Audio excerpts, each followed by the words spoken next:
मैं उस लड़की को रोज़ देखता था, वो मुझे बहुत खूबसूरत लगती थी। लेकिन आज न जाने क्यों मैं उसका पीछा करने लगा। वो कहीं जा रही थी और बिल्कुल अकेली थी।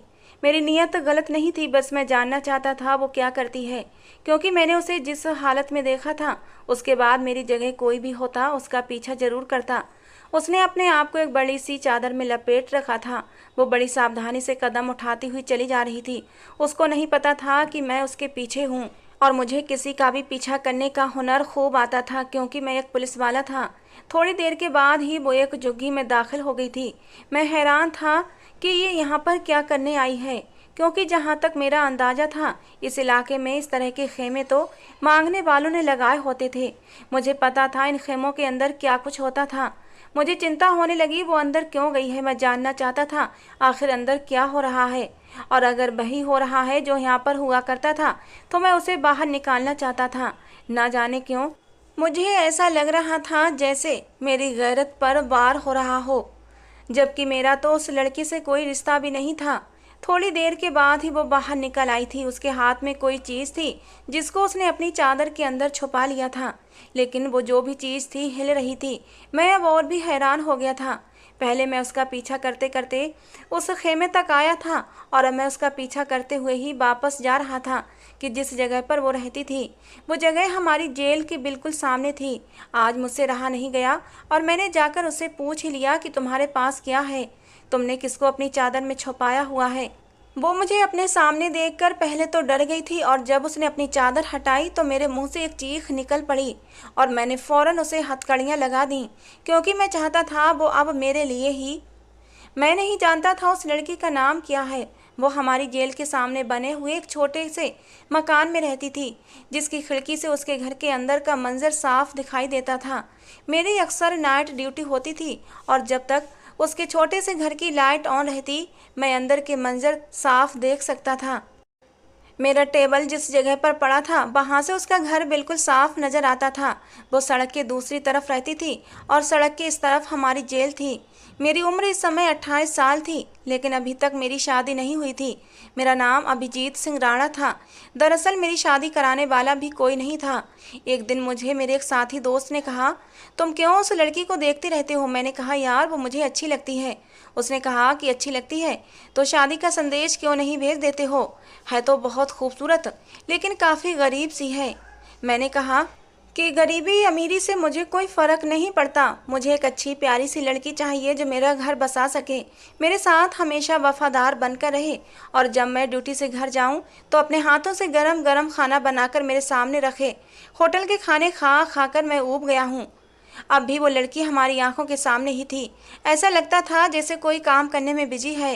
मुझे महसूस हो रहा था शायद ज़मीन पर बैठकर कपड़े धो रही थी, क्योंकि उसका सिर्फ चेहरा ही दिखाई दे रहा था। उसकी खूबसूरती ऐसी थी कि कोई भी उस पर एक निगाह डाल ले तो निगाह हटाना भूल जाए। बड़ी बड़ी आंखें थीं, पतली सी नाक थी, पतले गुलाबी होंठ थे और रंग भी एकदम सफ़ेद था। मैंने कहा, बात तो तेरी ठीक है कि शादी का संदेश भिजवा दूं, लेकिन मुझे लगता है कि वो अकेली नहीं रहती होगी, और फिर उसकी उम्र भी बहुत कम है, यही कोई 16-17 साल की उम्र होगी इस लड़की की। मेरे दोस्त ने कहा, तो ये तो अच्छी बात है, कम उम्र पत्नी बहुत ही अच्छी साबित होती है। पति की सारी बातें मान लेती है, उसे दुनियादारी की ज़्यादा समझ नहीं होती, इसलिए पति को बिल्कुल भी तंग नहीं करती और ज़िंदगी अच्छी गुजर जाती है। बच्चे जल्दी हो जाते हैं तो बच्चे जवान भी हो जाते हैं, और पत्नी खूबसूरत और जवान ही रहती है। मैंने अपने दोस्त को हैरान होकर देखा था। क्या अजीब सी फिलॉसफी झाड़ रहा था। वैसे उसने भी एक कम उम्र लड़की से ही शादी की हुई थी, इसलिए वो अपना अनुभव मेरे साथ बांट रहा था। मुझे इतना तो पता चल गया था कि उस लड़की का नाम आस्था है। मैं ये जानना चाहता था कि वो किसके साथ रहती है। अगर वो अकेली रहती थी तो फिर बात कुछ अजीब सी हो जाती, लेकिन अगर उसके साथ कोई बाप, भाई या उसकी माँ होती तो मैं उसे रिश्ते की बात कर सकता था। ये बात बड़ी अजीब सी थी कि मैं सड़क पर रहने वाली एक गरीब लड़की को अपने लिए पसंद कर चुका था, लेकिन वो जितनी खूबसूरत थी उसे कोई भी पसंद कर सकता था, और फिर मेरे रिश्तेदार भी तो नहीं थे जो मेरा रिश्ता कहीं तय करते। मैं किसी ऐसी लड़की से शादी करना चाहता था जिसको सहारा भी मिल सके और मेरा घर भी बस जाए। मैं एक पुलिस वाला था, इसलिए मेरे लिए पता लगाना इतना मुश्किल काम नहीं था। मैंने पता लगा लिया कि उसके साथ कोई भी नहीं रहता था। वो उस घर में बिल्कुल अकेली थी। ये सुनकर मैं थोड़ा हैरान हो गया और फिक्रमंद भी हुआ और परेशान भी कि वो अकेली कैसे रहती है, कैसे गुजारा करती होगी और क्या उसे अकेले रहते डर नहीं लगता। इतनी कम उम्र सी तो लड़की है, अकेले कैसे रह लेती है। फिर मैंने सोचा डरना कैसा, अगर उसे कोई प्रॉब्लम होगी तो वो यहाँ पर आ जाएगी। हम है ना पुलिस वाले, हम उसकी मदद करेंगे, हमारा तो काम ही यही है। शायद हमारे सहारे पर ही वो यहाँ पर अकेली रहती थी कि उसे पता था सामने ही पुलिस स्टेशन है। एक दिन शाम का समय था, मैं अकेला ही बैठा था जब मैंने देखा वो काली सी चादर ओढ़कर कहीं जा रही थी। न जाने मेरे दिमाग में क्या आया कि मैं उसके पीछे चल पड़ा। मैंने सोचा कुछ और नहीं तो उससे बात ही कर लूँगा। मेरा दिल भी मचल उठा था कि उससे अकेले में बात करनी चाहिए। आखिर उसके दिल में क्या है। वो चलती जा रही थी और आसपास भी देख रही थी, बिल्कुल ऐसे जैसे कोई चोर हो। उसने एक बड़ी सी चादर से अपने आप को लपेट रखा था। वो उसी तरफ जा रही थी जहाँ पर झुग्गियों में वो लोग रहते थे और उन लोगों की तरफ से हमें पहले भी शिकायतें आई हुई थीं। मोहल्ले वालों ने कहा था ये लोग यहाँ पर उल्टे सीधे काम करते हैं, इसलिए आप इन लोगों को यहाँ से हटा दें। और हमने उनको नोटिस भी भिजवाया था, तो उन लोगों ने कहा था कि बारिश होने से पहले हम यहाँ से चले जाएंगे, बस 1 हफ्ते का समय दे दें। वो लोग वहाँ पर गलत काम कर रहे थे, क्योंकि ऐसे लोगों के पास खोने के लिए तो कुछ होता नहीं है, न इज्जत न गैरत, कुछ भी नहीं। लेकिन ये आस्था उनके पास क्यों जा रही थी। वो झुग्गी के अंदर दाखिल हो गई तो मेरा दिल जैसे बैठ गया था। मैं नहीं चाहता था कि वो ऐसी गंदी जगह पर जाए। क्या वो भी इन लोगों के साथ मिली हुई थी। जैसे जैसे समय गुजर रहा था मेरे दिल की धड़कनें तेज हो रही थीं। पूरे 1.5-2 घंटे के बाद वो बाहर आई और उसने किसी चीज़ को अपने सीने से लगा रखा था। उसे चादर में छुपाया हुआ था, लेकिन वो चीज़ जो भी थी हिल रही थी। अब वो वापस अपने घर की तरफ बढ़ रही थी। उसकी हालत बहुत ख़राब लग रही थी, जैसे एक एक कदम उठाना उसके लिए मुश्किल था। अपनी सारी ताकत इस्तेमाल करते हुए वो चल रही थी, लेकिन बहुत ही बीमार मालूम हो रही थी और मैं भी उसका पीछा कर रहा था। दिल तो किया कि मैं उसके घर में दाखिल हो जाऊं और उससे पूछूं कि तुम वहाँ पर क्या लेने गई थी, लेकिन उसे किस हक से पूछता। थोड़ी देर के बाद उसके घर से अजीब तरह की आवाज़ें आने लगीं। वो किसी से बातें कर रही थी। मैं हैरान था वो किससे बातें कर रही थी, क्योंकि वो तो अकेली रहती थी। मैं अभी उसके पास जाने का सोच ही रहा था कि मुझे एक कॉल आ गई। ये मेरा ड्यूटी का समय था और मेरा जाना जरूरी था, इसलिए मैं इस मामले को यहीं पर अधूरा छोड़कर चला गया। लेकिन सुबह जब आस्था को देखा तो कदमों तले से ज़मीन ही निकल गई थी। उसकी गोद में तो एक बच्चा था। पहले वो हमेशा खुद को एक काली चादर में लपेट कर रखती थी, इसलिए मुझे इससे पहले नहीं पता चला कि वो प्रेग्नेंट है और ये बच्चा नवजात था। और इसका मतलब ये उसका अपना ही बच्चा था और या फिर उसने कहीं से उठाया था। मैं उन्हीं झुग्गियों की तरफ चल पड़ा ताकि पता करूं कि वो लड़की यहाँ रात को क्या करने आई थी। थोड़ी बहुत पूछताछ के बाद मुझे पता चला कि यहाँ पर एक औरत रहती है जो औरतों के बच्चे पैदा कराने का काम करती है और बहुत ही मामूली से पैसों में ये काम कर देती है। उसने कहा कि हाँ, रात को एक लड़की आई थी, उम्र यही कोई 16-17 साल की थी। उसकी तबीयत बड़ी ख़राब थी। मैंने उसकी मदद कर दी। उसने बदले में मुझे थोड़े से पैसे दे दिए थे। मैंने कहा तुम्हारे पास ये सब करने की अथॉरिटी है? तो वो कहने लगी काहे का हक, काहे की अथॉरिटी साहब जी, हम तो ख़ानदानी दाई हैं, हम तो ये काम करते हैं। और फिर हमारे पास जो आता है वो पहले से बड़ा मजबूर होता है, गरीब होता है। हम भी थोड़े से पैसों में ही उसकी मदद कर देते हैं। आप किसी की मदद कर दें तो क्या बुरा काम है, क्या कोई पाप है? वो औरत मेरे सामने खड़े होकर ऐसे सवाल करने लगी जैसे वकील है। मेरे पास उसके सवालों का कोई जवाब नहीं था, क्योंकि वो कोई पाप नहीं कर रही थी। मैं वापस आ गया, लेकिन मुझे ये बात पता चल गई कि वो बच्चा आस्था का ही था। लेकिन मैं हैरान था, जब वो अकेली रहती थी और उसकी उम्र भी इतनी कम थी, तो फिर वो इतनी कम उम्र में माँ कैसे बन गई? मेरे दिल में तो जैसे एक शोर सा मच गया था। सारे अरमान किरची किरची हो गए थे। मैं तो उसे अपनी पत्नी बनाना चाहता था, उसे इज्जत देना चाहता था कि वो जेलर साहब की पत्नी कहलाती। लेकिन ये क्या, उसने अकेले रहते हुए बच्चे को जन्म दिया था, यानी ये उसका नाजायज बच्चा था। अब वो उस बच्चे को अपने साथ लिए लिए फिरती, सुबह कहीं चली जाती थी। मैंने उसका पीछा किया तो मुझे मालूम हुआ कि वो फ्रूट मंडी में चली जाती है और वहाँ बैठकर फ्रूट को सेट करने और टोकरी से निकालने का काम करती है। उसे इस काम के बहुत थोड़े से पैसे मिलते हैं और खाने के लिए कुछ फल मिल जाते हैं, लेकिन वो इसी में गुजारा करती है। मेरे लिए ये सब कुछ अजीब था। वो उस बच्चे को बहुत मोहब्बत करती थी, अपने सीने से लगाए रखती। मैं अक्सर उसे देखता, वो बच्चे के साथ खेल रही होती थी। बच्चे की शक्ल देखकर मालूम होता था कि वो लड़का है। एक दिन मेरे दोस्त ने मुझसे पूछ लिया कि फिर क्या सोचा उस लड़की के बारे में, कब रिश्ता भेज रहे हो। मैंने कहा छोड़ो यार, किसी और टॉपिक पर बात करो। उसने कहा क्यों? मैंने कहा बस मैं इस टॉपिक पर बात नहीं करना चाहता। समय गुजरने लगा था। हमारा तो काम ऐसा था कि न दिन का पता चलता न रात का। लेकिन मैंने एक बात नोट की थी कि कुछ ही दिनों के लिए आस्था ने वो काली चादर ओढ़ना छोड़ दी थी, लेकिन अब उसने फिर से काली चादर ओढ़नी शुरू कर दी थी। एक दिन हमने खाना मंगवाया तो कुछ खाना बच गया था। मेरा दोस्त खाना एक तरफ वो फेंकने लगा। मैंने कहा ये क्या कर रहे हो? कहने लगा यार अब ये खाना कौन खाएगा, मौसम भी गर्म है, थोड़ी देर में ही खराब हो जाएगा। मेरे दिमाग में एक बात आई। मैंने कहा खाना मुझे दे दो। मैंने खाना एक शॉपर में डाला। उसने कहा तुम कहाँ जा रहे हो? मैंने कहा बाद में बताऊंगा। मैं वो खाना लिए आस्था के घर की तरफ चल पड़ा। वैसे उसे घर कहना ठीक नहीं था, वो तो एक छोटा सा कमरा ही था। अंदर ही उसने एक छोटा सा किचन बना रखा था। इतना तो दूर से ही दिखाई देता था कि कुछ बर्तन एक तरफ को पड़े हुए थे। मेन दरवाजे पर मैंने दस्तक दी। दरवाजे के आगे एक फटा हुआ पर्दा लगा हुआ था। उसने कहा कौन? मैंने उसकी आवाज़ सुनी तो मेरा दिल शोर मचाने लगा। मुझे अजीब सा महसूस हुआ था। शायद मैं ये आवाज़ सारी ज़िंदगी सुनने का इरादा रखता था। मैंने कहा कि मैं आपके लिए कुछ खाना लाया हूँ। अभी मैं बोल ही रहा था कि बच्चे के रोने की आवाज़ आने लगी। उसने पर्दे के पीछे से हाथ आगे बढ़ाकर खाना पकड़ने की कोशिश की। मैंने उसके हाथों को देखा। बेहद खूबसूरत दूधिया सफ़ेद रंगत के हाथ थे। वो एक दुबली पतली खूबसूरत लड़की थी। ऐसी लड़की जो हर मर्द के ख्वाबों में आती है और जिसे हर मर्द अपनी पत्नी बनाने के लिए तैयार रहता है। लेकिन इस समय वो बहुत कमज़ोर थी। उसका हाथ बिल्कुल सूखा हुआ सा था। हड्डियाँ बाहर को साफ दिख रही थीं।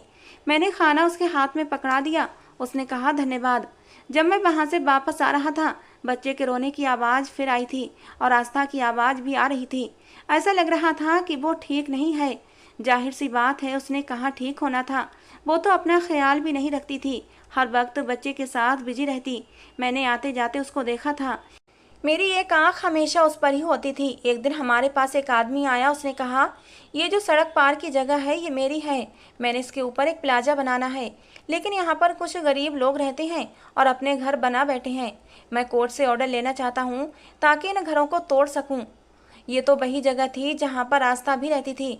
मैंने कहा कि मैं तुम्हारा काम नहीं करवा सकता। उसने कहा देखो मैं बड़ी दूर से आया हूँ साहब, अगर अभी चला गया तो फिर मैं अगले महीने ही आ सकता हूँ। मैंने कहा अगर तुम वो घर तोड़ दोगे तो वो लोग कहाँ रहेंगे? मैं तुम्हारा ये काम नहीं कर सकता।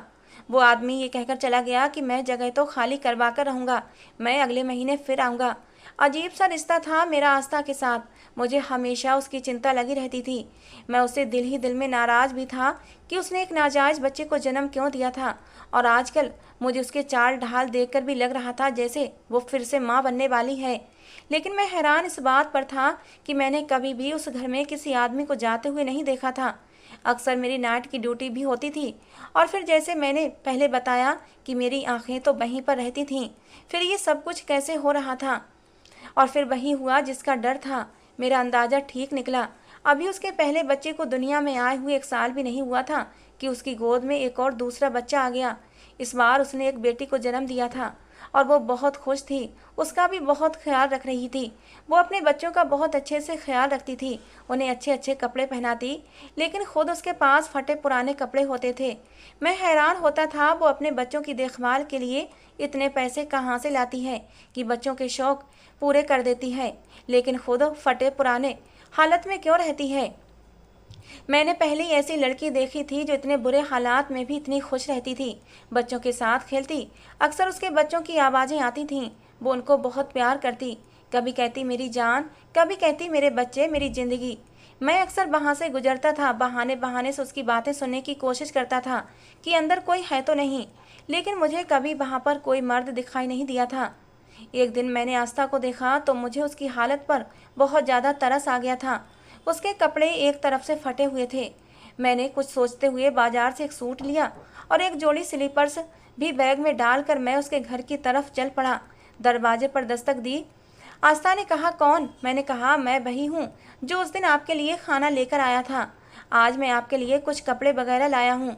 उसने कहा आपका बहुत बहुत धन्यवाद, लेकिन मैं किसी की दी हुई भीख नहीं लेती। मैंने कहा आपको गलतफहमी हुई है, ये भीख नहीं है। अगर आप ये चीज़ रख लेंगी तो मुझे खुशी होगी और ये सामान आपके काम आएगा। इस बार वो पर्दे को हटाकर मेरे सामने आ गई। शायद देखना चाहती थी जो मेरी मदद कर रहा है वो कौन है। लेकिन जब मैंने उसे देखा तो मेरा दिल बुरी तरह से बैठ गया था, क्योंकि वो शक्ल से बहुत ज़्यादा बीमार लग रही थी। मैंने वो थैली उसकी तरफ बढ़ा दी, कहने लगी, बहुत बहुत धन्यवाद। मैंने एक नज़र उसके पीछे देखा। उसके घर में एक चारपाई थी और शायद इसी पर वो दोनों बच्चों के साथ सोया करती थी। एक छोटा सा किचन और बाथरूम था। इसके अलावा उस कमरे में एक टूटी फूटी सी कुर्सी थी जिस पर उसने कुछ कपड़े रखे हुए थे। कपड़ों के ढेर के ऊपर बच्चों के कपड़े और पैम्पर्स वगैरह थे। पता नहीं वो बच्चों का सामान कैसे खरीदती होगी, कैसे दोनों बच्चों का खर्चा उठा रही थी। उसके पास बच्चों के दूध के पैकेट के लिए पैसे कहाँ से आते थे। शायद जो भी कमा कर लाती थी उससे बच्चों का सामान ही खरीद लेती थी। उसने कहा, आपका नाम क्या है? मैंने कहा, मेरा नाम अभिजीत है। ये सामने जो पुलिस स्टेशन है, मैं वहीं पर काम करता हूँ। अगर आपको कोई प्रॉब्लम हो तो आप मुझे बता सकती हैं। मुझे आपकी मदद करके खुशी मिलेगी। उसने कहा, आप मेरी मदद क्यों करना चाहते हैं? आप मुझे अकेली लड़की समझकर मेरा फ़ायदा उठाना चाहते हो? मैंने कहा, ऐसी कोई बात नहीं है। मैं ऐसा आदमी नहीं हूँ। मैं तो आपकी मदद करने के लिए यहाँ पर आया था। वो अपनी बात कहकर अब वो थोड़ा शर्मिंदा हुई थी। उसने कहा, मुझे माफ़ कर दें। दरअसल मैं अकेली रहती हूँ, इसलिए ऐसी बातों के बारे में सोचती रहती हूँ। मैंने कहा, आपको डरने की ज़रूरत नहीं है। अगर आपको कोई भी समस्या हो तो आप मुझे ज़रूर बताना। मैं आपकी मदद करने के लिए तैयार हूँ। उसने कहा, मेरी मदद कोई नहीं कर सकता। इतना कहकर वो वापस वहाँ से अंदर चली गई थी और मुझे वहीं खड़ा होना सही नहीं लगा। अब मैं उसके पीछे अंदर जाकर ये भी नहीं पूछ सकता था कि मुझे पूरी बात बताओ, मुझे पूरी कहानी सुनाओ कि तुम्हारे साथ क्या समस्या है। आखिर कोई तुम्हारी मदद क्यों नहीं कर सकता। बस मैं खामोश हो गया और वापस आ गया। दिन इसी तरह गुजरने लगे और उसकी हालत अब फिर से ख़राब होने लगी। मैंने ये बात नोट की थी कि जैसे ही वो माँ बनने वाली होती थी, अपने ऊपर एक काली चादर डालकर खुद को अच्छे से लपेट कर रखती थी। शायद वो अपने आप को छुपाती थी ताकि लोगों को ये पता न चले कि वो माँ बनने वाली है। इस बार भी उसने फिर से काली चादर ओढ़ ली थी तो मैं हैरान हो गया, क्योंकि अगर ये उसका तीसरा बच्चा था तो मैं ये पता लगाने में अब तक नाकाम था कि ये बच्चे कहाँ से आ रहे थे। क्या वो चरित्रहीन लड़की थी? वो यहाँ पर कोई गलत काम करती थी, लेकिन मुझे उसके बारे में कोई खबर नहीं मिली थी।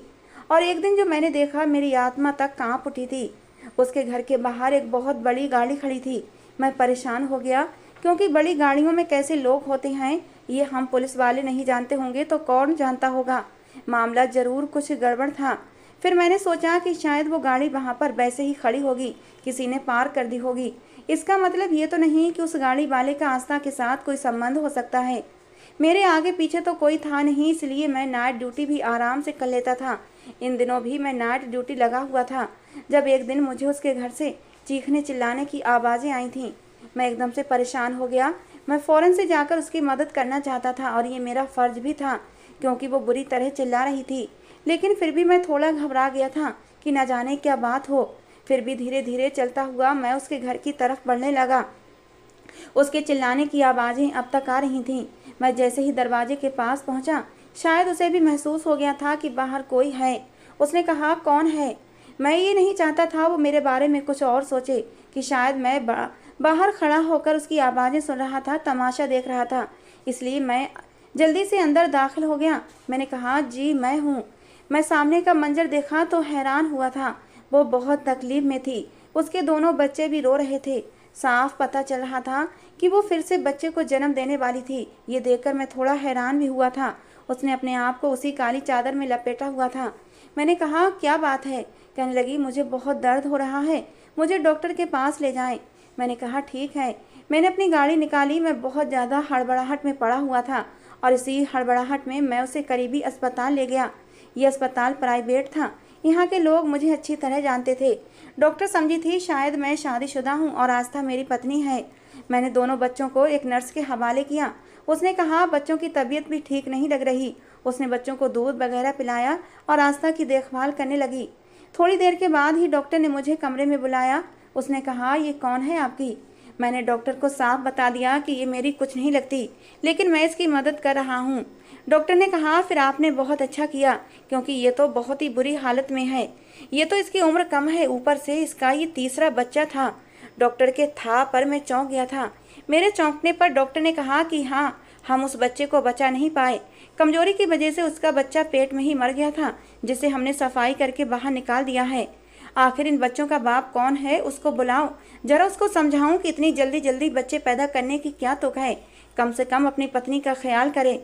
मैंने कहा, मुझे इसके पति के बारे में कुछ नहीं पता, बस आप इसकी सेहत का ख्याल रखें और अगर किसी चीज़ की ज़रूरत हो तो मुझे बताएं, मैं लेकर आता हूँ।